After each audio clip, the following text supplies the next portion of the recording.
Paano ba kung magpatawad ang Diyos? Basahin natin ang 8:12 ng Hebreo. Sapagkat ako'y magiging mahabagin sa kanilang kalikuan, at ang kanilang mga kasalanan ay hindi ko na aalalahanin pa. Abay, kung mag-iisip ka lang, napakaganda nun. Bakit? Ang Diyos kasi may perfect memory. Hindi siya pwedeng makalimot. Lahat ng bagay pwede niyang matandaan. Pero in spite of His perfect memory, meron siyang sinasabi, a wonderful thing for us to consider. Alin yon? Ang kanilang kasalanan, di ko na aalalahanin pa. Biro mo, totally kakalimutan niya.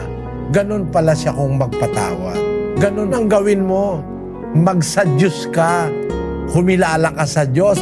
Alam mo, mawawala lahat ng pait ng kalooban mo. Alam mo kapatid, ganito. Bibigyan kita ng tip. Pagka merong kang pait ng kalooban, merong hormones na laging nag-a-upsurge, tumataas sa isang klase ng hormone sa katawan, magkakaroon ka pa ng hormonal imbalance.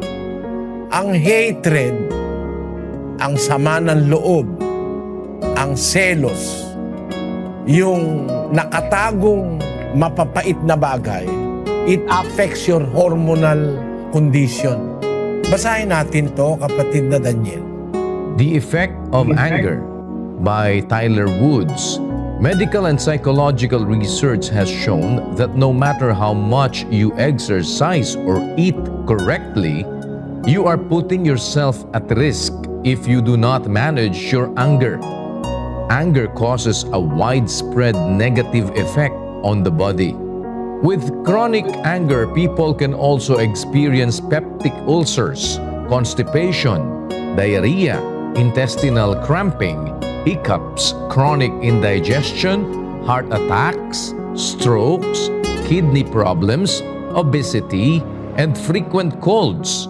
Medical experts have found the heart muscle is affected by anger, and anger can actually reduce the heart's ability to properly pump blood. The results of prolonged anger can harm the body's largest organ, the skin. People who hold in their anger often have skin diseases such as rashes, hives, warts, eczema, and acne.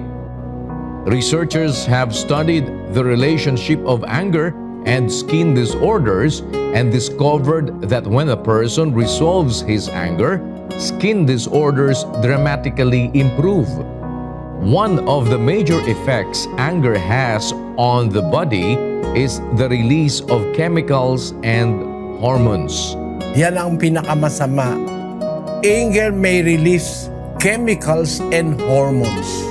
Yung pagre-release ng hormones because of anger being kept inside the heart not only affects the heart muscle, but it also affects our moods, our thinking, and then dictates the body to produce hormones and chemicals that will practically destroy the body.